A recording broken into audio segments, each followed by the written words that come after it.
हाँ, आप लोग शांति कर और सब लोग प्रेम से बैठे रहे।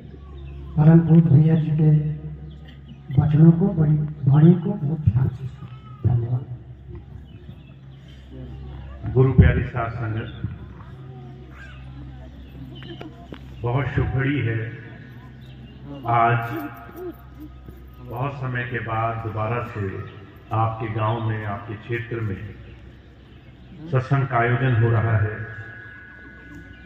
दूर दूर से संगत आज यहाँ पर प्रेम भाव से सत्संग से जुड़ने के लिए आई है।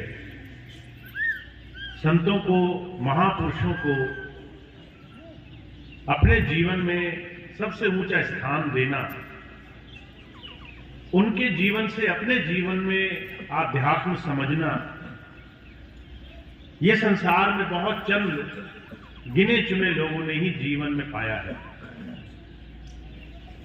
हर एक इंसान इस संसार में, इस भव सागर में आकर के जीवन का सत्य नहीं जान पा रहा है। का आग लगी आकाश में, झरझर गिरे अंगार, संत न होते जगत में जल मरता संसार। ये संसार चाहे कैसा ही दिखाई दे, इसका अंत सबका एक जैसा है। और हर एक इंसान जो संसार छोड़कर जाता है, वो दुखी, परेशान, संसार की चीजों को छोड़ने की पीड़ा लेकर के, त्राही त्राही कर करके दुखी होकर संसार से जाता है। और शास्त्रों में इस बात का जुगों जुगों से जिक्र किया गया है। मरते समय जैसा तुम्हारा मन होगा, जैसी तुम्हारी आशा होगी, वैसे वैसे कर्मों का भुगतान जन्म लेकर के बार बार दुखों को सहने के लिए संसार में करना पड़ेगा। आपको अब इस चीज की कल्पना, इस चीज का एहसास शायद ना होता हो। हम मनुष्य शरीर में हैं, हमें बड़ा सुखद एहसास होता है, हम जो चाहे कर सकते हैं। पर मनुष्य शरीर अगर ये छूट गया तो दूसरे जितने भी जीव जंतु, पशु पक्षी, प्राणधारी हैं संसार में, कोई आजादी नहीं है उन्हें।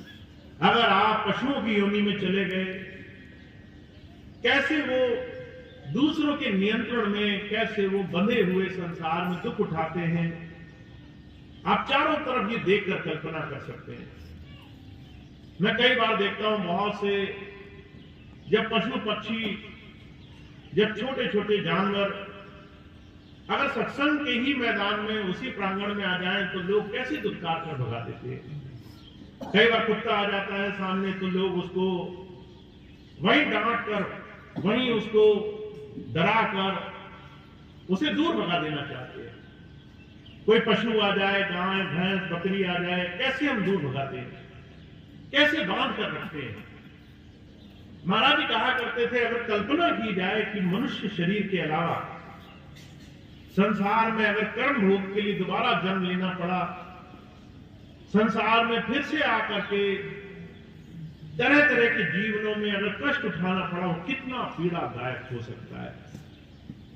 हुजूर कहा करते थे, संत जब संसार में शरीर रूप धारण करके आता है, तो उसका सिर्फ एक मिशन होता है, एक काम होता है, हमें इस सत्य से, हमें इस जीवन के सच्चे स्वरूप से अवगत करा दे, हमें समझा दे। ये जीवन तुम्हारा अपने हर एक संसार के सुखद रूपों के लिए हमेशा नहीं रहेगा। ये एक अवसर है, जीवन तुम्हारे लिए एक मौका है, एक ऐसा सुनहरा मौका जिसमें तुम जीवन बना भी सकते हो, और अगर अंधकार में रहे तो जीवन तुम खराब भी कर सकते हो। ये दोनों ही विकल्प तुम्हारे सामने अभी इसी क्षण मौजूद है। तुम जीवन का क्या करोगे, ये तुम्हें समझना पड़ेगा। इसलिए जब आपने अपने शास्त्रों में पहले ही श्लोक सुने होंगे, तो पहले ही शब्दों में महापुरुषों ने इस बात को कह दिया, जिसे आप हर रोज बोलते हो, गुरु ब्रह्मा गुरु विष्णु गुरु देवो महेश्वरा, गुरु साक्षात पार ब्रह्म तस्मै श्री गुरुवे नमः। गुरु की क्यों बड़ाई है? गुरु ब्रह्म और पार ब्रह्म दोनों से ऊपर है। ब्रह्म तो वो हो गया जिनकी सारे संसार में पूजा हो रही है, ब्रह्मा विष्णु महेश और इनके जितने भी अवतार हुए, विष्णु जी के जितने अवतार हुए, 10 अवतार, सारा दुनिया उनकी पूजा में लगी हुई है। भगवान शिव उनके जितने भी रूप हुए, ब्रह्मा जी उनकी जितनी भी सृष्टि की रचना हुई, कहते हैं सारे ब्रह्म रूप के संसार पूजा कर रहा है। पर गुरु साक्षात पार ब्रह्म, ब्रह्म से भी पार, वहां का भी जो जानने वाला है वो शक्ति का द्योतक संसार में हमारे और आपके बीच में आकर बैठ गया। क्यों बैठा? क्योंकि वो हमें इस संसार भव सागर, इस जन्म मरण से छुड़ाना चाहता है। अब वो कैसे छूटोगे? कहा अज्ञान तिमिरांध से, अज्ञान मिटाना पड़ेगा। अगर आप ज्ञान से नहीं जुड़े, गुरु जी से तो जुड़ गए पर ज्ञान से नहीं जुड़े, तो आपके जीवन में ये सुनहरा अवसर आपके हाथ से फिसलने वाला है। जैसे रेत हाथ से फिसल जाती है ना, वैसे तुम्हारे हाथ से सुनहरा अवसर निकल जाएगा और तुम कहोगे मैंने जीवन पाया पर मैंने जीवन जिया नहीं, मैंने जीवन पाया पर मैं कुछ कर नहीं पाया। इसलिए पहले ही शब्दों में महापुरुषों ने कह दिया कि हमें भूल न रह जाए। अज्ञान का तिमिर, अज्ञान का अंधेरा, उसका नाश करने के लिए हम गुरु जी से जुड़े थे। कैसे? ज्ञान लेकर के। अब जब आपको नाम मिलता है, जब पहले दिन आप गुरु जी के पास जाते हो तो गुरु जी कहते हैं नाम दीक्षा ले लो। नाम दीक्षा क्या है? कोई मंत्र है, कोई रटे जाने वाले मंत्र हैं। एक बार हुजूर कृपाल सिंह जी महाराज के पास एक व्यक्ति गया, कहने लगा महाराज जो आप नाम देते हो ना वो तो मैंने किताबों में पढ़ लिए हैं, किसी किताब में लिखे थे ये, तो ये नाम अलग कैसे हुए? महाराज जी कहने लगे तुम्हें लगा नाम रटने वाली चीज होगी, नाम शब्द होंगे, पर नाम तो शास्त्रों में लिखे हैं। अगर आप स्वामी शिवदयाल सिंह जी महाराज की सार वचन पुस्तक पढ़ेंगे तो जगह जगह ये 5 नाम लिखे हुए हैं। अगर आप गुरबाणी पढ़ेंगे तो जगह जगह ये 5 नाम जो आपको बताए जाते हैं ना कि किसी को बताना मत, ये लिखे हुए किताबों में। आप कहेंगे यही नाम तो हमने सीखे, वही नाम लिखे हुए हैं, तो अलग क्या है? नाम वो नाम नहीं है जो आप पढ़कर रट लेते हो। नाम गुरु की वो चेतना है जो आपको ज्ञान देती है, जो आपको ये सिखाती है कि संसार जीने योग्य तभी है जब तुम चेतन हुए। अगर तुम चेतन नहीं हुए, आंखें बंद रही, तो तुम्हारे सामने मृत्यु का संकट हमेशा मंडरा रहा है। बड़े सुंदर एक महाराज जी विवेचना किया करते थे। एक बार एक कबूतर था उड़ता हुआ, जब जमीन पर आया तो जहां बैठा वहीं सामने बिल्ली बैठी हुई थी। अब डर गया कि सामने बिल्ली है, झपट्टा मारेगी तो खा जाएगी, तो डर के मारे उसने आंखें बंद कर ली। अब जब आंखें बंद करी तो बिल्ली दिखनी बंद हो गई। मन में आया खतरा टल गया, आंखें बंद, बिल्ली नहीं दिखी तो खतरा टल गया। अब इस विचार से वो आंखें नहीं खोलती थी कि आंखें खोलते ही खतरा दिखेगा, तो आंखें जब तक बंद रहेगी खतरा टला रहेगा। पर आप और हम जितने विवेकवान हैं हम जानते हैं खतरे का संबंध हमारी आंखें बंद करने से नहीं, बिल्ली के हमें खाने और नहीं खाने के बीच के विवेक से है।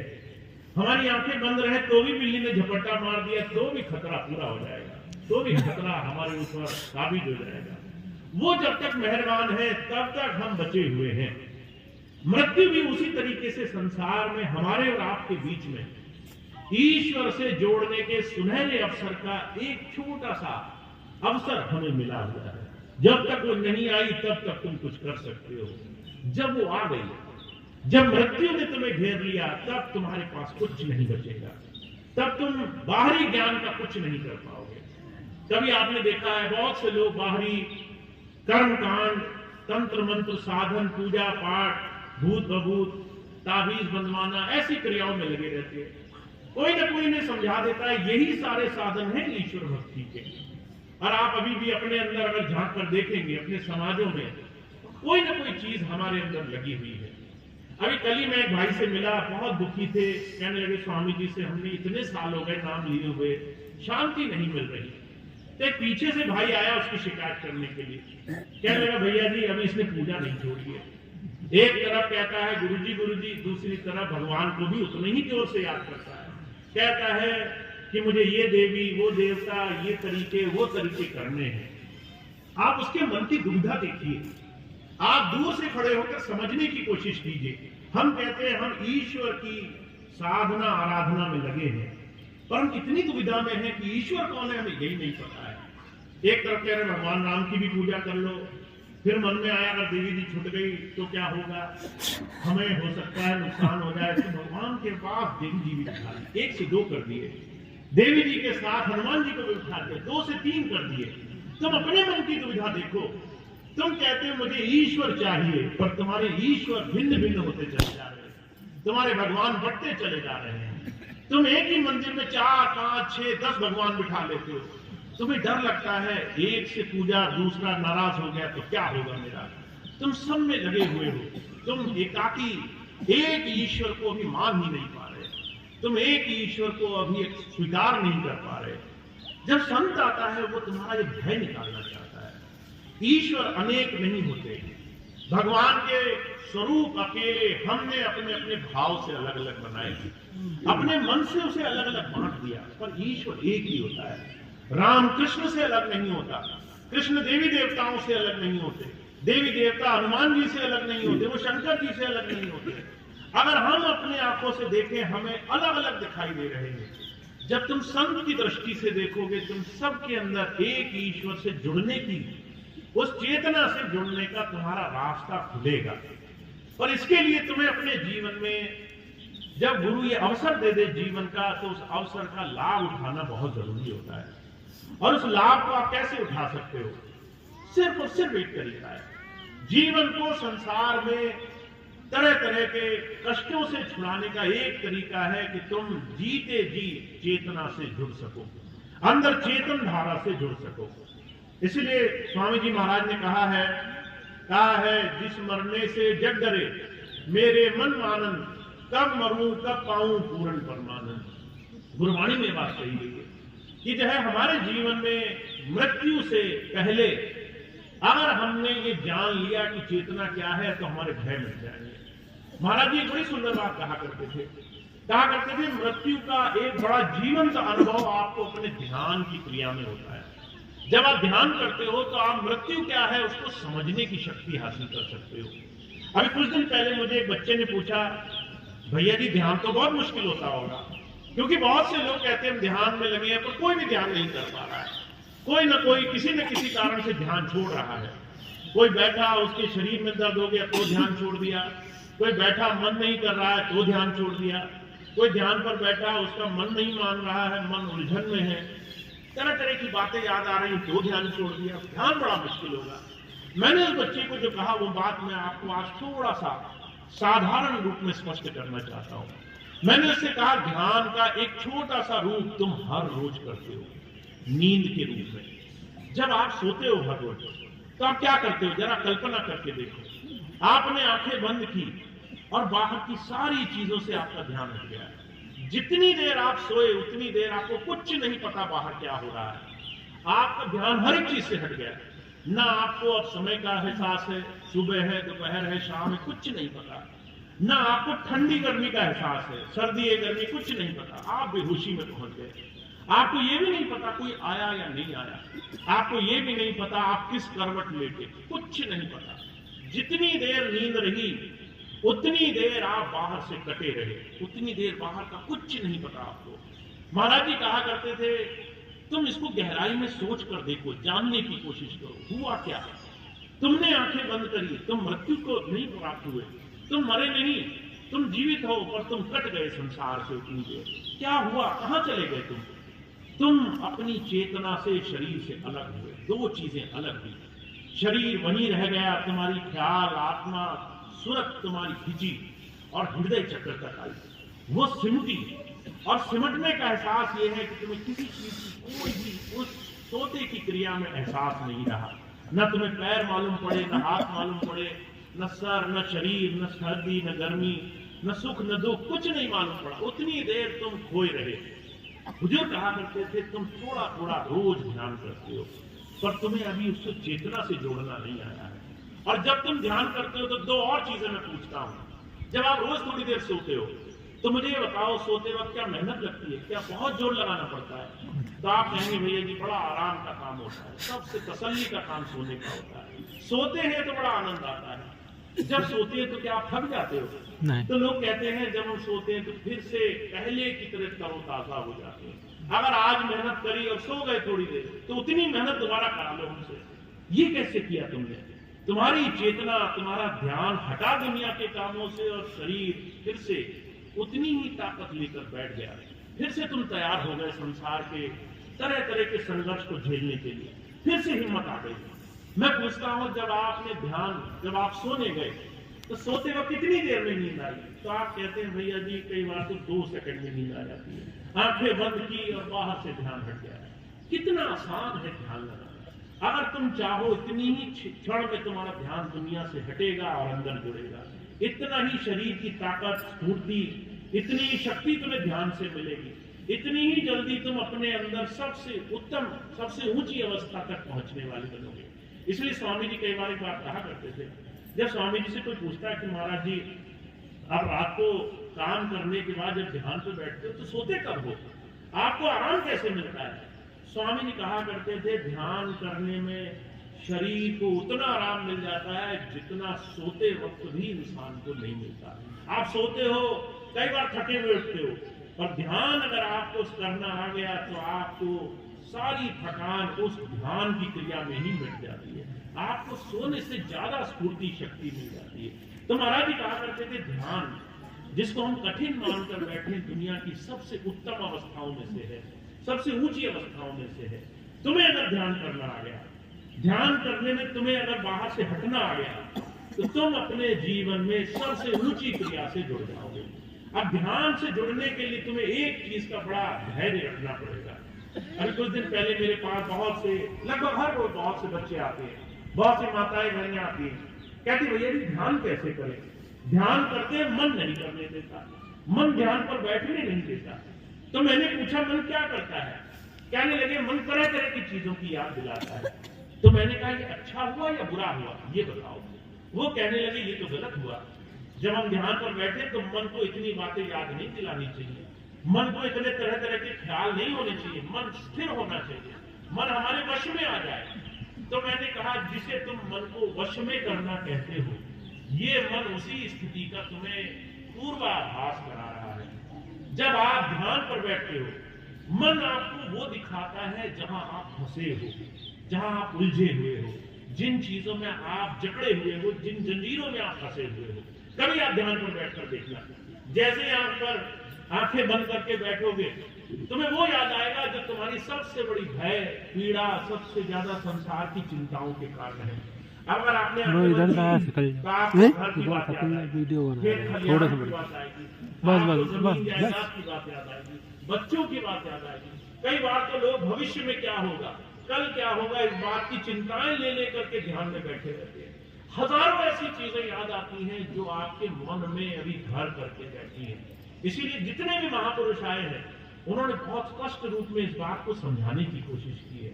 उन्होंने कहा है, दिल का गुजरा साफ कर जाना के आने के लिए, ध्यान गैरों का हटा उसको बिठाने के लिए। अगर तुम्हें अपने ईश्वर को अपने हृदय में बिठाना है तो मन साफ तो करना ही पड़ेगा, मन तो खाली करना पड़ेगा, मन में जो भरा है उसे निकालना तो पड़ेगा। जब तुम आंखें बंद करके बैठे हो, मन तुम्हें दिखा रहा है, देखो ये सब भरा है तुम्हारे अंदर, इसे निकालो, इसे रोज चुन चुन करके बाहर करो। अब तुम उठकर भाग जाते हो, तुम कहते हो मन नहीं लग रहा। मन तुम्हें सच का दर्शन करा रहा है, सत्य दिखा रहा है। महाराज जी बड़ी सुंदर एक मिसाल दिया करते थे। हर रोज जब तुम घर से बाहर निकलते हो तो तुम दर्पण के सामने खड़े होते हो, जाकर के शीशे आईने के सामने खड़े होते हो, अपना चेहरा देखते हो। चेहरा जब देखते हो तो आईना, दर्पण, वो तुम्हारा ही रूप तुम्हें दिखा देता है। तुम अपने आप को ही देखने लग जाते हो। जब तुम अपने आप को देखते हो तो देखते हो कहीं काजल तो नहीं छूट गया, कहीं चेहरे पर गंदगी तो नहीं लगी रह गई, कहीं बाल तो खराब नहीं है। ये सारी चीजें आईना तुम्हें दिखा रहा है। क्यों दिखा रहा है? क्योंकि तुम्हें ठीक करने का अवसर दे रहा है।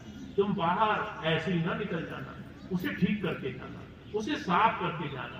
घर की दहलीज छोड़ने से पहले एक मौका दे दिया तुमने कि भाई ये चीज खराब है, इसे सुधार लेते, इसको ठीक कर लेते। ध्यान के वक्त मन भी वही चीज गुरु की कृपा से तुम्हें दिखने लग जाती है। जैसे तुम ध्यान पर बैठोगे, तुम्हारा मन तुम्हें सत्य का दर्शन कराने लगेगा। हमारे स्वामी जी महाराज एक बड़ा सुंदर विवेचना दिया करते थे।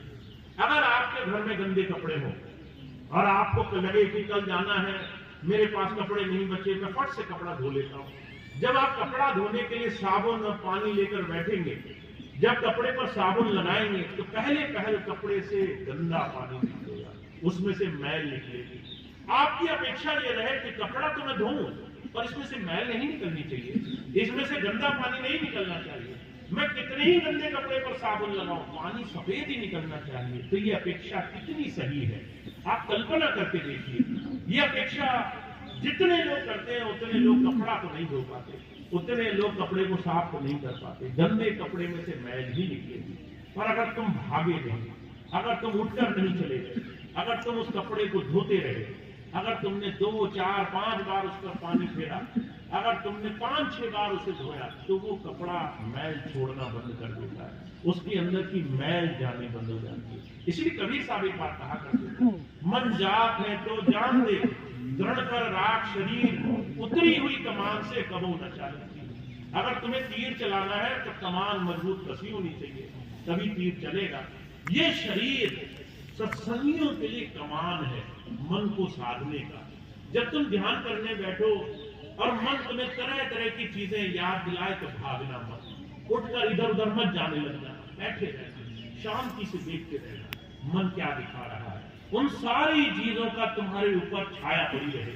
जब तुम उठोगे तो तुम्हें एहसास होगा, अरे मैं तो बहुत गुस्सा करता हूँ, मैं तो बहुत गाली देता हूँ, मैं तो बहुत नाराज होता हूँ, मैं तो दूसरे की कमियां निकालता हूँ, मैं तो दूसरे को देख देख करके दुखी होता हूँ। ये सब मेरे मन में भरा हुआ है, और इसी मन में मैं अपने गुरु जी को कहता हूँ, वास कर लो। जहाँ दुनिया के इतने विकार भरे हो, वहां गुरु जी को स्थान कहाँ मिलेगा? पहले इनको निकालो, पहले इनसे छुटकारा पाओ। आज से संकल्प ले लो कि चलो ये सब मुझे दिखा, मैं आज से इनसे छुटकारा पाऊंगा, इनसे धीरे धीरे मुक्ति पाऊंगा। जब तक कोई इन दो चीजों को नहीं करता, महाराज जी कहा करते थे, कहना आसान होता है, करना बड़ा मुश्किल होता है। जब आप संतों के पास जाते हैं ना, आप कह के चले आते हैं, गुरु जी आज से हम तुम्हारे हुए, गुरु जी आज से तुम्हारी हर एक बात मानेंगे, पर करने और कहने में बड़ा अंतर होता है। इसलिए कबीर साहब कहा करते थे, आज तक अगर हमारा पूरा काम नहीं बना तो हम सिर्फ कहते हैं, हम अभी करने वाले नहीं बने। इसलिए कह रहे हैं, कहते हैं करते नहीं, मुंह के बड़े लबार, तिनके मुख ताले होंगे साईं के दरबार। अगर हम कहते रह गए कि गुरु जी आपसे नाम लिया, हम तुम्हारे हो गए, पर जब आचरण की बात आई, दिल साफ करने की बात आई, जब हुजूर अंदर आने दर्शन देने के लिए आए, तो तुमने कहा हमारे दिल, हमारे मन, हमारे हृदय में जो बसा है, पहले उसी में हमें रमे रह जाने दो, पहले वही करने दो, हमें संसार भोग लेने दो हमें। तो आप चाहे कितना ही कहो, अगर वो करोगे नहीं तो जो कहा करते थे, हम फिर सत्संगी होके भी सत्संग से नहीं जुड़ पाए, उसका हमें लाभ नहीं मिला। मैं आपको जीवन उदाहरण बताता हूँ। अभी कुछ समय पहले कानपुर में बड़ा सुंदर कार्यक्रम हुआ, बहुत सारे लोग आए, एक बहन बहुत समय के बाद आई तो आते ही शिकायत लेकर आई, कहने लगी, भैया जी हमारा आपने ध्यान छोड़ दिया, हमें भूल गए, हम सत्संग में नहीं आ पाते। तो मैंने सोचा सत्संग में खुद नहीं आ पाती है, और ये गलती मेरी निकाल रही है कि भैया जी आप हमें भूल गए। थोड़ी देर बाद वो कहने लगी, भैया जी हम तो कितनी कोशिश करते हैं, हमारा भजन नहीं बनता। अब आप सुनते रहना। मैंने उससे कहा कि कैसे भजन करती हो? कहने लगी, मैं सुबह उठती हूँ और मुझे जो जो काम होते हैं मैं निपटाने लगता हूं। पहले घर के, पहले पति के, फिर बच्चों के, फिर साफ सफाई, फिर सारे काम निपटाते निपटाते दोपहर हो जाती है। फिर जब मेरे सारे काम निपट जाते हैं, तब जब समय मिलता है तो मैं थोड़ी देर बैठ जाती हूँ। मैंने कहा फिर तो तुम्हारा भजन बिल्कुल नहीं बनेगा, तुम लाख कोशिश करो बिल्कुल नहीं बनेगा। तो उसे धक्का लगा कि अरे ये तो सीधे ही मना कर दिया, हम तो कोशिश में थे कि आज हमें रास्ता मिलेगा, मैंने कह दिया भजन नहीं बनेगा तुम्हारा। तो उसने पूछा ऐसा क्यों कहा आपने? मैंने कहा तुम्हारे सवाल में ही तुम्हारा जवाब छुपा है, दोबारा से इसको सोचो, तुमने क्या जवाब दिया मुझे?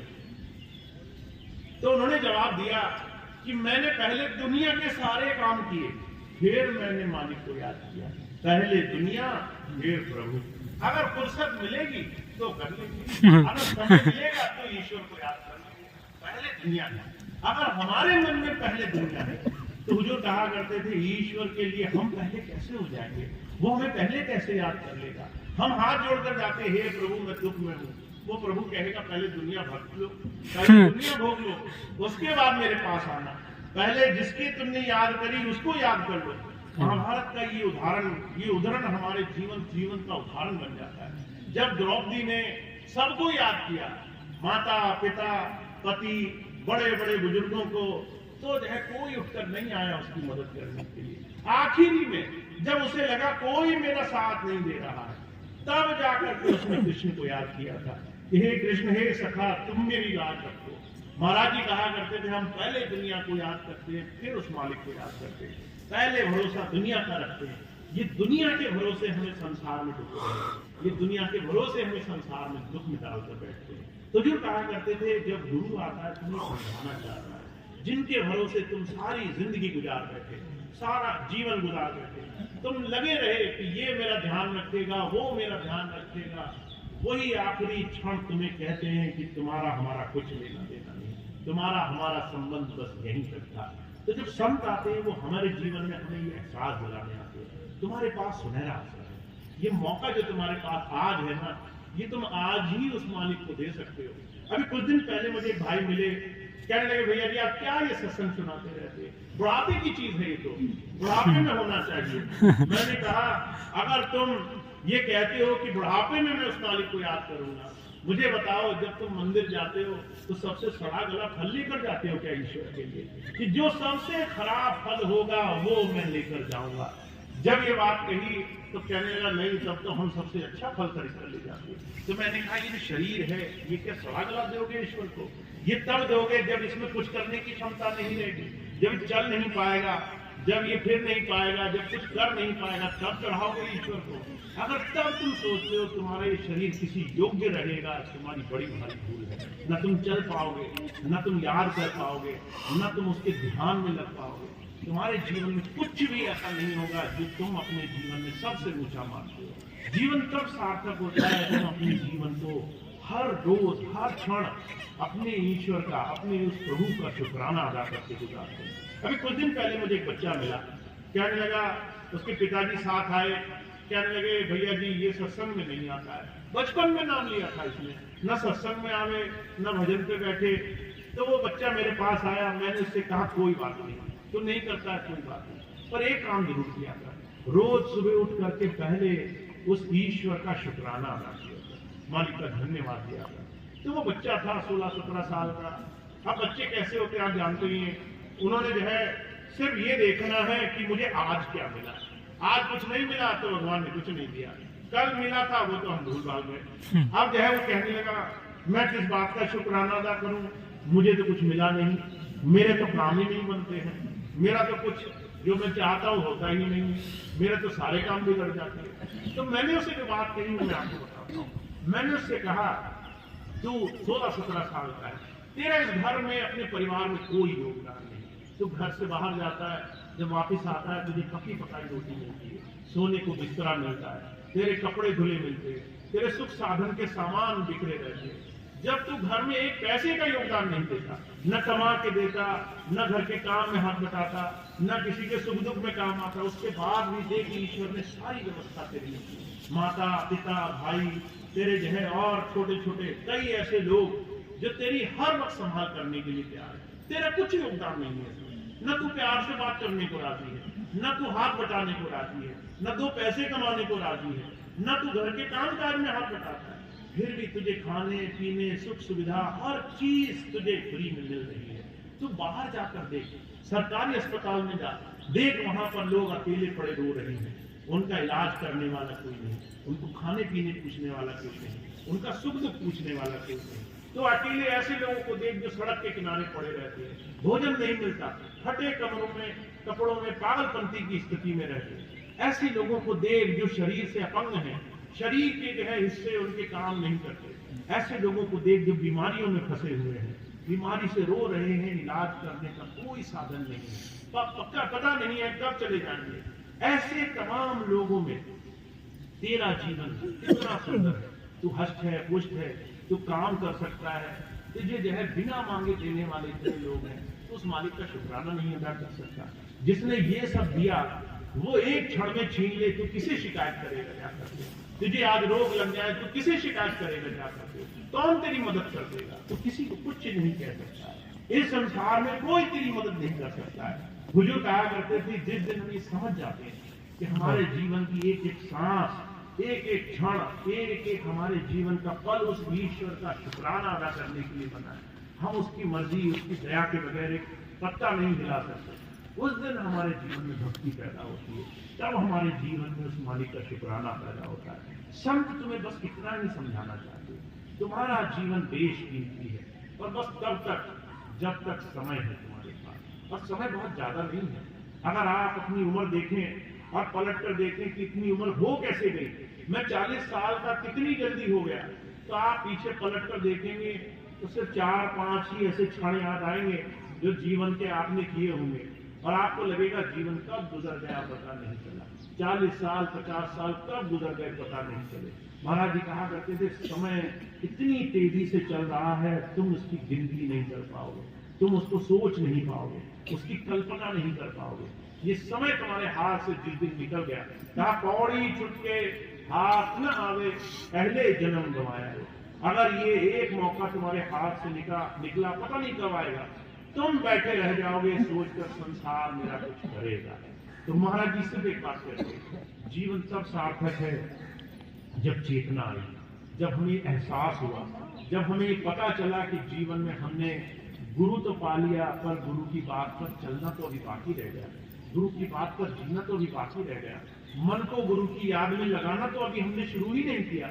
भजन तो हम करते ही नहीं, हम सिर्फ आंख बंद करके बैठते हैं और फिर कहते हैं 5 मिनट में कि हो गया। हमने तो अपनी कोशिश कर ली। महाराज जी कहा करते थे, अगर तुम्हारा घर जलता होगा, घर जलता देखते होगे, पर जो है उसके बाद भी कोशिश करना नहीं बंद करोगे, एक एक बूंद पानी डालने की कोशिश करोगे, मेरा घर बच जाता, मेरा घर जलता नहीं, मेरे घर में किसी तरीके से शांति आ जाती। इसी कोशिश करना कहते हैं, जब आपकी एक एक सांस, एक एक बूंद किसी भी चीज को बचाने में लग जाए। अभी हम बस 5 मिनट बैठते हैं क्योंकि हमें चेतना उस तरह से नहीं आई है, जीवन में ये एहसास नहीं हुआ है कि ये जीवन ईश्वर का ही दिया हुआ है। अभी तो सब अच्छा चल रहा है, जहां हमारे हाथ से बाग दौड़ छुटी, उस वक्त हम बस ये देखते रह जाएंगे कि मौका, राधे राधे, वो मौका हमारे हाथ से छूट गया। तो आप और हम बहुत भाग्यशाली हैं। अब मैं बस इतना समझाना चाहता हूँ, आपको बहुत कुछ मिलेगा जीवन में, सुख दुख, अच्छा बुरा, दुनिया के सारे काम, पर ये मौका दोबारा नहीं मिलेगा। आज आपको जो मौका मिल रहा है, इस मौके का लाभ तभी है जब आप घर जाओ, जब कोई आपको ना देख रहा हो और आपको अपने मालिक की याद आ जाए। दुनिया के सामने तो दिखाना आसान है, सत्संग में आके कोई पूछेगा कितनी देर भजन करते हो। महाराज जी के जीवन की घटना सुनाता हूँ आपको। महाराज जी दिल्ली में थे, महाराज जी कई बार पूछ लिया करते थे ऐसे सत्संग में, कितने लोग भजन करते हैं, तो बहुत से लोग एक दूसरे को देखते थे, कहते थे अगर हाथ नहीं उठाया तो बड़ी बदनामी हो जाएगी। यहाँ आसपास के लोग कहेंगे कि अरे तुम तो पुराने सत्संगी भजन नहीं करते, तो लोग देखा देखी हाथ उठाते थे। अपनी सच को नहीं दिखाना है, बस दूसरे से अपनी जान कैसे बचे, लोग लाज कैसे बचे। मैंने हाथ नहीं उठाया और पास वाले ने उठा दिया तो क्या होगा। तो लोग महाराज जी पूछते थे कितने लोग आधा घंटा भजन बैठते हैं, तो सब देखते थे एक दूसरे को और हाथ उठाते थे। महाराज जी फिर पूछते थे 1 घंटा कौन बैठते हैं, थोड़ा कम लोग हाथ उठाते थे, पर फिर भी देखा देखी कहीं ऐसा ना हो बदनामी हो जाए। कितने लोग 2 घंटा बैठते हैं, फिर हाथ उठाते थे। महाराज जी कहा करते थे, मुझे सच पता है कौन कितनी देर बैठता है, मैं अब ये देखना चाहता हूँ कौन सच से, कौन सत्य से गुरु से अपनी बात कह सकता है, कौन सच्चाई से गुरु के पास अपनी बात रख सकता है। हमारे जीवन में हम बस ये समझ जाए गुरु सब जानता है, यहाँ तो जानता ही है, पर जब तुम अपने घर जाओगे, अकेले कमरे में बैठे होगे, कोई नहीं देख रहा होगा, वो तब तुम्हें देख रहा है, तुम्हें तब उसका एहसास हो कि मैंने अब अगर उसको याद नहीं किया तो मैं क्या जवाब दूंगा, तो मैं क्या मुंह दिखाऊंगा, तब मैं कैसे कहूंगा कि मैंने तुम्हें याद नहीं किया। तो जो कहा करते थे, भक्ति तब पैदा होती है जब दुनिया आपको नहीं देखती, जब संसार आपको नहीं देख रहा होता है, जब तुम बंद कमरे में होते हो, जब तुम्हें कोई देखने वाला नहीं होता, तब भी तुम सही काम करते हो, तब भी तुम उसको उतनी ही प्रेम और उतनी ही लगन से याद करते हो, उतनी ही दिल से उसे याद करना चाहते हो। तो हम और आप बहुत भाग्यशाली हैं। स्वामी जी ने हमें बहुत मौका दिया है, बहुत अवसर दिए हैं। जीवन में उस नाम से जुड़ जाने के अवसर बार बार नहीं मिलते हैं, आपको मिला है। इस नाम को खूब कमाया करो, इसको अपने आचरण में ले आओ। आपका चरित्र इस नाम से दिखे, आपका आचरण ऐसा हो कि लोग आपको देखें और आपके गुरु की बड़ाई करें, आपके गुरु का नाम लें। मैं आपको एक उदाहरण सुनाता हूँ। कुछ समय पहले का, मुझे एक बच्चे ने, आजकल मैसेज होता है, लोग बच्चे ने मुझे मैसेज लिखा, कहने लगा भैया जी मेरे माता पिता नाम नानी है, मैंने नाम नहीं लिया, वो कहते रहते नाम ले लो, मैं नाम नहीं लेना चाहता। अब मुझे बड़ा आश्चर्य हुआ, कौन बच्चा ऐसा कहेगा? अब आपके भी बच्चे होंगे, आपने जिसको भी घर में नाम नहीं दिलाया आप कहते होंगे चलो नाम ले लो। अब वो बच्चा मुझे कह रहा है मैं नाम नहीं लेना चाहता हूँ। तो मैंने उस बच्चे से पूछा भाई ऐसा क्यों कहते हो? कहने लगा मेरे माता पिता जब सत्संग में जाते हैं तो कुछ और हो जाते हैं, और जब सत्संग से वापस आते हैं तो कुछ और हो जाते हैं। जब घर आते हैं तो उनका आचरण देखने वाला नहीं होता है, उनका आचरण एक दूसरे के प्रति बड़ा आक्रामक रहता है, चीजें बर्दाश्त नहीं कर पाते एक दूसरे की। अगर किसी ने गलती से कह दिया नमक कम है ज्यादा है खाने में, तो गुस्सा सातवें आसमान पर। अगर जो है किसी ने एक बार बात नहीं मानी तो क्रोध बड़ा ऊंचा रहता है। छोटी छोटी बातों पर गुस्सा, छोटी छोटी बातों पर क्रोध, छोटी छोटी बात पर बात जबान से बड़ी तलखी, बड़ी सख्त जबान में बात होती है। कई बार तो बड़ा घर में जो है युद्ध जैसा माहौल बन जाता है। मैं सोचता हूँ बैठा बैठा अगर ये सत्संगी हो जाने से ये हो जाऊंगा तो फिर मुझे नाम नहीं लेना, तो मुझे सत्संगी नहीं होना। तो मैंने उस बच्चे की बात सुनी, दुख भी हुआ और उसकी ईमानदारी पर मुझे खुशी भी हुई। उसने ये बात बोली जो हम लोग स्वीकार नहीं करना चाहते, हमारा आचरण ही गुरु भक्ति है। अगर आचरण नहीं बदला है, अगर हम रहे वो जो थे और हम कह रहे हैं गुरु जी के साथ हैं, तो माफ करना हमारे घर के लोग नहीं मानेंगे, दुनियादार तो बहुत दूर की बात रही है, हमारा घर का आदमी नहीं मानेगा कि तुम सत्संगी हो। वो भी कहेगा ये जो है हंस के रूप में बगुला है, ये जो है हंस बनने का नाटक कर रहा है, पर जैसे कोई नहीं देखेगा ये जो है सारे काम करेगा, ये सारे उल्टे कामों में लिप्त रहेगा। तो गुरु सिर्फ हमें अंदर से और बाहर से सच्चा और सच्चा बनाना चाहता है। तुम बाहर भी वैसे रहो जैसे अंदर हो, लोग तुम्हें देखते हो तब भी वैसे रहो जैसे तुम अकेले रहते हो। ये आचरण बनाना आसान नहीं है, इसमें तुम्हें अपने मन को हराना पड़ेगा। कई बार जब तुमसे कोई कहेगा कि गाली मत दो, तो तुम्हें लगेगा ये बड़ी नाजायज चीज है। कोई गाली दे रहा है मैं गाली क्यों ना दूं, कोई गुस्सा कर रहा है मैं गुस्सा क्यों ना करूं, कोई आंखें घूर कर देख रहा है मैं उसे घूर कर क्यों ना देखूं, तुम्हें बड़ा नाजायज लगेगा, क्यों ना करूं। और जो कहा करते थे इसलिए ना करो क्योंकि इसका दुख तुम्हें भोगना पड़ेगा।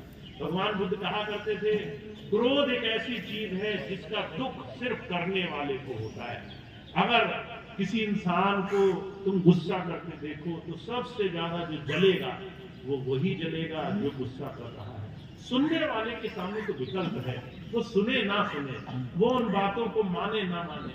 तुम अगर गुस्सा कर रहे हो तुम सबसे ज्यादा कष्ट पाने वाले हो, सबसे ज्यादा पीड़ा तुम्हें रहने वाली है। तो आप और हम गुरु से जिस वजह से जुड़े हैं वो हमारे मन की निर्मलता है। मन निर्मल हुआ तभी काम बनेगा। इसलिए कबीर साहब कह रहे हैं कबीरा मन निर्मल भया जैसे गंगा नीर, पीछे पीछे हरि फिरें बहत कर निकल। मन निर्मल हुआ तो गुरु जी हमारे पीछे पीछे दौड़ेंगे, कहेंगे बताओ तुम्हारा काम क्या है, मैं तुम्हारा काम अभी बना देता हूँ। तुम्हें जो पूछना नहीं पड़ेगा, मुंह से निकालना नहीं पड़ेगा, मन निर्मल करने का सवाल है, अंदर बाहर एक जैसा रहने का सवाल है। अगर मन से कोई चीज सोच ली तो करना ही है। अगर मन में सोच लिया गुरु जी हम तुम्हारे हैं, तो ये मत करना कि जब मौका आए तो तुम कहो गुरु जी आप थोड़ी ना ये सारे काम करोगे, हम ही निपटा लेते हैं, बाहर के काम हम ही निपटा लेते हैं, अच्छा बुरा हम देख लेंगे, हम ही उलझ लेंगे संसार में। तो जो कहा करते थे जो एक भाषा एक है मन वचन से एक जैसा हो गया वो गुरु का प्यारा हो गया, उसको गुरु जी फिर इतना प्यार करते हैं उससे ज्यादा फिर किसी और की आप कल्पना नहीं कर सकते। तो मैं आपको हमेशा एक ही चीज कहना चाहता हूँ, आपकी जो बाहरी साधन है ना ये उस वक्त साथ नहीं देंगे जब जाना होगा, जब शरीर अलग रह जाएगा, आत्मा समझेगी, जब जाने का समय आएगा तो बाहरी कर्म कांड वो पड़े रह जाएंगे। तुमने कितनी ही पूजाएं की होंगी, कितने तिलक लगाए होंगे, कितने गेरुए वस्त्र पहने होंगे, तुमने कितनी ही यात्राएं करी होंगी, कितनी ही माला फेरी होगी, कुछ काम नहीं आएगा, क्योंकि ये सब शरीर की भक्ति है, बाहर की भक्ति है। आत्मा की भक्ति ये है तुमने कितना गुरु को सेवा है, कितना अंदर से उसे याद किया, कितना ध्यान लगाया। जैसे ही शरीर किनारा रह जाएगा आत्मा सिमटेगी, वो सत्संगी करेगा जिसके अंदर नाम प्रकट होगा, जिसने नाम से जुड़ना सीख लिया होगा। और मैं आपको एक चीज और बता दूं, अभी कुछ दिन से बहुत से भाई बहन मेरे पास आते हैं, कहते भैया जी भजन नहीं बनता, हमें दिखाई नहीं देता, सुनाई नहीं देता, हम अंदर देखना चाहते हैं गुरु जी का स्वरूप। तो मैंने कहा अंधा आंख वाले को कैसे देख लेगा? तुम कैसे देखना चाहते हो? तुम कैसे गुरु जी को देख लोगे? तुम्हारे पास कोई ताकत है क्या कि तुम बैठे हो कि मुझे गुरु जी दिखाई दे, गुरु जी दिखाई दे? तुम्हारे पास क्या ताकत है? तुम्हारे को अगर दिख रहे होते तो तुम्हें गुरु जी के पास जाने की जरूरत नहीं थी। तुम अगर बैठ गए और तो भी तुम्हारी अपेक्षा ये है मुझे दिख जाए, सुन जाए, तुम बैठे हुए हो इसलिए कि आज तो दर्शन होंगे, आज तो मुझे सुनाई देगा, और तुम्हारा ध्यान इसी में लगा हुआ है। तुम ध्यान करना भूल बैठे, तुम्हारा ध्यान इसी में है कि आज दिखेंगे, आज सुनेंगे, तो ध्यान नहीं कर पा रहे हो। तुम उनकी रजा पर छोड़ दो, जब उनकी मौज होगी तब वो दर्शन देंगे। इसलिए कहा तब सबरी चौका किया, तब हरि पूछी जा, प्रीत पाछली जानकर फल खाएगा। जिसका मन गुरु के प्रेम में लग गया है वो फिर कुछ और नहीं देखता है, ना जो है जात पात पूछता है, ना जो है अच्छा बुरा, ना गरीब और अमीर देखता है।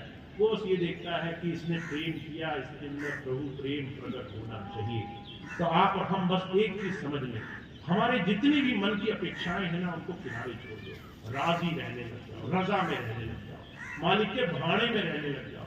जो भी दे रहा है अच्छा है, हमें आज अच्छा मिल गया हम बहुत खुश हैं। कल अगर हमारे खाने में कम नमक आ गया हम तब भी खुश हैं, हमें तब क्या हर्ज है। एक दिन अगर कम नमक का खा लिया, एक दिन अगर ज्यादा नमक का खा लिया, एक दिन अगर कम अच्छा खा लिया, कम बुरा खा लिया, क्या फर्क पड़ेगा? कुछ फर्क नहीं पड़ेगा। पर तुम्हें राजी रहना चाहिए। बुजुर्ग कहा करते थे जो राजी रहता है उसके जीवन में काम फटाफट बनते हैं। तो आपको इतना अच्छा मैंने तरीका बता रखा है, आपको बस थोड़ा सा इसको ध्यान रखना है, इसको याद रखना है। आज आप सत्संग में आए, अब आपको ये सत्संग घर ले जाना है, आप इसको रोज रोज याद रख सको, इसका आपको जतन करना है। स्वामी जी महाराज ने कहा है करोरी कोई सत्संग आग बनाए। सत्संग बनाना पड़ेगा। तुमने सत्संग सुन लिया, तुम घर जाओगे और यहाँ से जैसे घर पहुंचोगे 1 घंटा लगेगा, 1 घंटे में 1000 लोग आएंगे, तुम्हारा सत्संग दिमाग से निकल जाए, इसकी कोशिश करेंगे। कोई आएगा दुनियादारी की बात करेगा, कोई आएगा वो जो है इधर उधर रिश्ते नातेदारी की बात करेगा, लेन देन की बात करेगा, सत्संग दिमाग से निकल जाएगा। महाराज जी कहा करते थे इसको जितना याद रखोगे, जितना चिंतन करोगे, जितना ध्यान करोगे, उतना सत्संग तुम्हारी आत्मा से बना रहेगा, तुम्हारे अंदर खड़ा रहेगा। तो हम बहुत भाग्यशाली हैं। हमें बस ये देखना है हम कितना अपने मालिक की याद में रहते हैं, कितना उनका ध्यान करते हैं, कितना उनके साथ अपने साथ इसको अपने जीवन का हिस्सा बनाओ। ऐसी मेरी कामना रहती है। स्वामी जी इतनी दया करें कि आप सब लोग संसार के काम तो करो ही, पर साथ साथ हर रोज उस मालिक का शुक्राना अदा करना, उसकी याद बनाकर रखो, उनके ध्यान में थोड़ी देर बैठा करो, उनको थोड़ी देर ही सही और अपना जीवन में अर्पण किया करो।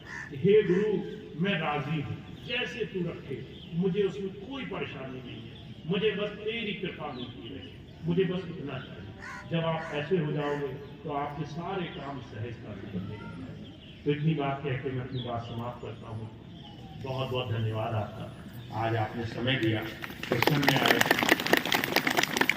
मैं एक भी चीज आपको और बता दूं, हालांकि बहुत समय से आपको बता रहा हूँ, आप सभी भाई बहनों को एक चीज का ध्यान रखना और बहुत जरूरी है। हमारे सत्संगी भाई बहन आंखें बंद करके जो करते हैं साधना, वो भी जरूरी है, पर आंखें खोलकर जैसे जीते हैं वो भी बहुत जरूरी है।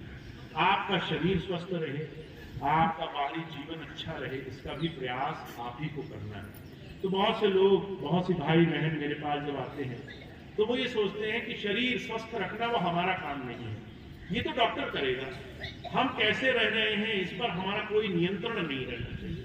ये तो ऐसा हुआ कि सामने आग जल रही हो, आपने जानबूझकर उसमें छलांग लगा दी, आपने कहा बाद में डॉक्टर मरहम पट्टी तो कर ही देगा, क्या परेशानी है, कोई है जो उस पर मरहम लगा देगा, तो आग में कूदने में कोई परेशानी नहीं है। ऐसे ही हम अपने शरीर को जीते हैं। अपने शरीर का हम उस तरह से अगर ध्यान रखें, आपके शरीर को अंदर से खोखला करने के लिए, अंदर से गलाने और सड़ाने के लिए कई बार आपके बाहरी जीवन की जो नियम पद्धति है वो बहुत बड़ा किरदार अदा करती है। आप कैसे खाते पीते हो, आप किस तरीके से जीवन जीते हो, किस तरीके से अपने आप को रखते हो।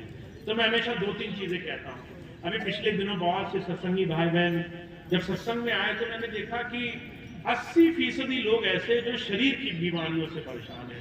या तो शरीर का वजन बहुत बढ़ गया, शरीर में तरह तरह से घुटनों में जोड़ों में दर्द होने लगे, थायराइड बढ़ गया, शुगर बढ़ गया, दिल की बीमारी बढ़ गई, पित्ती बढ़ गई, तरह तरह के रोग बढ़ गए। ऐसी बीमारियों से जिन्हें ठीक किया जा सकता था, पर अब वो क्योंकि पूरी तरह से डॉक्टरों पर आश्रित है। आज सुबह ही मुझे एक बहन जी मिली, बहुत बीमार, और उसने कहा कि मैं तकलीफ में हूं, मैंने दवाई खा ली। मैंने कहा दवाई तो तुम ऐसे खा रही हो जैसे भोजन कर रही हो। जब कभी बीमार पड़ी दवाई खा ली, जब कभी तकलीफ हुई दवाई खा ली। ये दवाई तुम्हारे अंदर ऐसा नहीं है सिर्फ बीमारी काटेगी, ये तुम्हारे शरीर को भी काटेगी, धीरे धीरे तुम्हारे शरीर को भी खोखला करेगी। तुम हर चीज की दवाई खा रही है। दवाई से अच्छा है अपने आप को स्वस्थ रखो। तो इसका आयुर्वेद में एक बहुत सुंदर सा नियम है। तुम्हारा आहार तुम्हारे शरीर को स्वस्थ रखने की सबसे सुंदर गति है। तुम जो खाते हो उससे तुम ठीक रह सकते हो। तुम्हारे शरीर को जितना कम आहार दोगे उतना स्वस्थ रहोगे। तो बहुत से भाई बहन मुझसे कहते हैं भैया जी कम खाएंगे तो क्या कमजोर नहीं हो जाएंगे? अगर हम कम खाते हैं तो हमें कमजोरी आ जाएगी, चल फिर नहीं पाएंगे, बीमार हो जाएंगे, हम चल नहीं कुछ कर नहीं पाएंगे। तो मैं उनसे कहता हूं कि आज तक इतिहास में ज्यादा खाने से तो लोग मरे हैं, कम खाने से कोई नहीं मरा। आप चाहे उठाकर पढ़ लें, कम खाने से कोई नहीं मरा आज तक। लोगों को 30-30 दिन भोजन छोड़ना पड़ेगा लगातार, तब जाकर मरने की स्थिति आएगी। पर आप रोज ज्यादा खाओ तो हो सकता है अगले महीने बीमारियां होने लग जाए, अगले महीने ही बीमारियों में ग्रसित हो जाओ। अब खाने की परिपाटी हमारे स्वागत संस्कार, आओ भगत संस्कार और कई बार हमारी लोक लाज से जुड़ी हुई है। लोग क्या कहेंगे? कहा कि मेहमान नवाजी में जाते हैं, कोई कहता है खा लो, तो हमें कहता है हमने मना किया तो सामने वाला बुरा मान जाएगा। हमें भूख लगी हो नहीं लगी हो कोई मतलब नहीं है, हमें बस खा लेना है। तो ऐसा मैंने लोग देखे जो किसी को मना ही नहीं करते। ऐसे लोग देखे कि अभी वो भोजन करके आए हैं और कोई कहेगा तो वो सोचेंगे बुरा मान जाएगा। अब इसको बुरा नहीं मनवाना है तो अपने शरीर को आप कहीं ना कहीं कूड़ेदान बनाकर रखते रहो, उसी में डालते रहो। क्या होगा? ये शरीर ठीक रहेगा। और ये सच्चाई नहीं है। शरीर को जितना आप बोझ से भर दोगे उतना ज्यादा ये कमजोर होता जाएगा। हमारे एक वैद्य मित्र थे, उन्होंने इस चीज को बड़ा सुंदर ढंग से समझाया। कहने लगे आप सब्जी खरीदने जाते हो, एक सब्जी की थैली लो जिसमें सिर्फ 1 किलो सामान आ सकता हो, उसमें आप 2 किलो राशन भर लो, क्या होगा? वो खिंचने लग जाएगी। जब उसी में 3 किलो राशन भर लो, 1 किलो आ सकता है, 3 किलो भर दिया तो वो और खिंचने लग जाएगी। जब आप उसमें 4 किलो भर लो तो जो है फटने की कगार पे आ जाएगी। एक बार वो फटने की कगार पर आ गई, आप उसको छोटा नहीं कर सकोगे, आप उसको फिर से ठीक नहीं कर सकोगे। वो तो खिंच गई, उसने अपनी सीमाएं बड़ी कर ली, आप जो है वो खराब ही रहेगी। वो कहने लगा ऐसे ही हमारे शरीर की हालत होती है। जब हम कई बार लोग लाज लोगों के कहने पर ना मना करने के कारण जातवाद ये वो हर तरीके से भोजन को सिर्फ ऐसे ही सांसारिकता बना लेते हैं तो शरीर बीमारियों का घर बन जाता है। तो उसने बड़ा एक सुंदर सी मुझे एक चर्चा करी। उसने कहा अगर आप दिन की थोड़ी सी गिनती करें कितनी बार आप खाते हैं तो आपको आश्चर्य हो जाएगा। लोग सुबह आंख खोलते ही कहते हैं हमें चाय चाहिए, सुबह सुबह उठेंगे चाय पिएंगे, चाय के साथ कहेंगे खाली चाय नहीं पिएंगे, कुछ इसके साथ दे दो हमें। तो पहला तो उन्होंने वैसे ही आहार डाल दिया मुझको। तो सुबह हुए पहले ही चीज खाना खा लिया। आप जो है 8-9 बजे कहेंगे नाश्ता लाओ, फिर जो है 11-12 बजे कहेंगे चाय लाओ, चाय के साथ भी कुछ चाहिए, 3 बार हो गया। फिर जो है दोपहर 1 बजे कहेंगे दोपहर का भोजन लाओ, फिर शाम को 4 बजे फिर चाय की आदत होगी, फिर 4 बजे चाय मांगेंगे, 5 बार हो गया। फिर शाम को जो है 7-8 बजे कहेंगे रात का भोजन लाओ, सोते सोते कहेंगे दूध लाओ, 7 बार हो गया। 7 बार आपने शरीर को भोजन दिया जिसकी उसकी आवश्यकता नहीं। थैली छोटी थी, तुमने भरने पे कोई गुरेज नहीं किया। 7 दिन 7 बार खिलाया, रोज खिलाया। अब जब इतना खिलाओगे तो बीमारी भी होगी, अपने शरीर को रोग में भी डालोगे, अपने शरीर से जो बीमारियां होंगी उसके लिए लाखों रुपया डॉक्टर को भी दोगे। अभी पिछले दिनों मेरे पास एक बहन जी आई, इतना बड़ा थैला लेकर के कहने लगे भैया जी इस पे हाथ लगा दो। तो मैंने सोचा प्रसाद लाई होगी। मैंने कहा कि देखिए क्या है। कहने लगी इसमें दवाइयां हैं, मुट्ठी भर के एक भोजन के समय दवाई खाते हैं। जितना आप भोजन नहीं करते हैं उतना आप दवाई खा रहे हैं। भोजन जो है एक समय में आपका शरीर को रोगों का कारण बन गया। अब आप इतनी दवाइयां खा रहे हैं। तो महाराज जी एक बात कहा करते थे, अगर तुमने भोजन को औषधि की तरह नहीं खाया, दवाई की तरह थोड़ा थोड़ा नहीं खाया, तो एक दिन ऐसा आ जाएगा दवाई तुम्हें भोजन की तरह इतना ज्यादा खानी पड़ेगी। अगर तुमने आज भोजन से संयम नहीं रखा तो एक दिन दवाई असंयमित खानी पड़ेगी, इतनी ज्यादा खानी पड़ेगी। तो मैं अपने भाई बहनों को एक ही चीज कहता हूँ, हमारा जो आयुर्वेद है भारत का, वो ये कहता है कि जो बहुत श्रम करता है, बहुत मेहनत करता है, उसको 3 टाइम खाना उचित है। जो पत्थर उठा रहा है, जो पत्थर तोड़ रहा है, जो बहुत मेहनत का काम कर रहा है, जो शरीर से बहुत मेहनत मजदूरी करता है, वो 3 टाइम खाए पच जाएगा, उसके शरीर में पचा हुआ भोजन शक्ति देगा। पर जो बैठे बैठे काम कर रहे हैं, घर में बैठे बैठे, दुकान पे बैठे हैं, गद्दी पे बैठे हैं, आजकल कंप्यूटर पे काम हो गए, कंप्यूटर पे बैठे हैं, अगर आप ये सब काम करते हुए 3 समय भोजन करेंगे तो रोग होना निश्चित है। 3 समय भोजन कभी भारत की व्यवस्था नहीं रही। लोग घर से जाते थे, खाना खाते जाते थे, शाम को आते थे, आके खाना खाते थे। 2 समय भोजन मेहनत मजदूर करने वाला किया करता है। तो आप और हम क्या कर सकते हैं? मैं तो इसको बहुत साधारण जुबान में कहना चाहता हूँ, भोजन को थोड़ा सा कम कर लेना है। 2 समय भोजन करें, तीसरे समय भोजन को हाथ न लगाएं, चाहे कोई कितना ही प्यार से क्यों न खिलाए, हाथ जोड़ लें। अब आप कहेंगे कैसे होगा?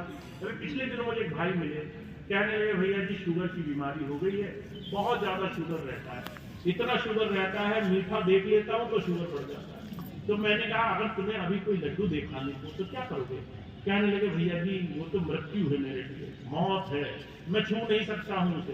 तो मैंने कहा पहले तो ऐसा नहीं मानते, पहले जब कोई लाता था तब तो तुम मना नहीं कर पाते थे। कहने लगे तब ये कभी सोचा नहीं कि लोग लाज की वजह से जो खा रहे हैं, लोग क्या कहेंगे, उसे मना भी किया जा सकता है। ये कह करके कि भाई मुझे बीमारी हो जाएगी, रोग हो जाएगा, मना भी किया जा सकता है। तो आपको ये समझना होगा कि शरीर आपका है, आप भोजन को कैसे करें। तो मैं हमेशा 2 बातें कहता हूँ। पहली चीज ये, अगर आपका बैठने का काम है, 2 समय भोजन पर्याप्त है। दूसरी चीज ये, अगर आप ये कर रहे हैं तो हफ्ते में 1 दिन आप उपवास रखना शुरू कर दीजिए। उपवास बड़ी सुंदर व्यवस्था है हमारे भारत की, हर एक मौसम में उपवास रखा जाता है। एकादशी का उपवास होता है, हर एक मौसम में उपवास की व्यवस्था है कि जैसे ही मौसम बदले उपवास करो। कई बार नवरात्रि होते हैं, उसमें उपवास रखा जाता है। क्यों रखा जाता है? ताकि तुम्हारा शरीर पुराने भोजन से जुड़ी हुई बीमारियों को निकाल सके शरीर से। उपवास शरीर को साफ करने की प्रक्रिया है।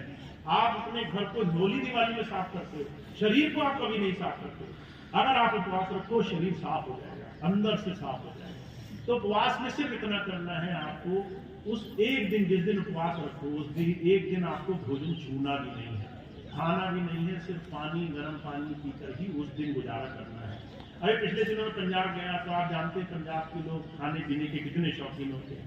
एक बहन आई मेरे पास, कहने लगी भैया जी 24 घंटे कैसे भोजन छोड़ेंगे, हमारे तो शरीर में जो है रुकना ही मुश्किल हो जाएगा।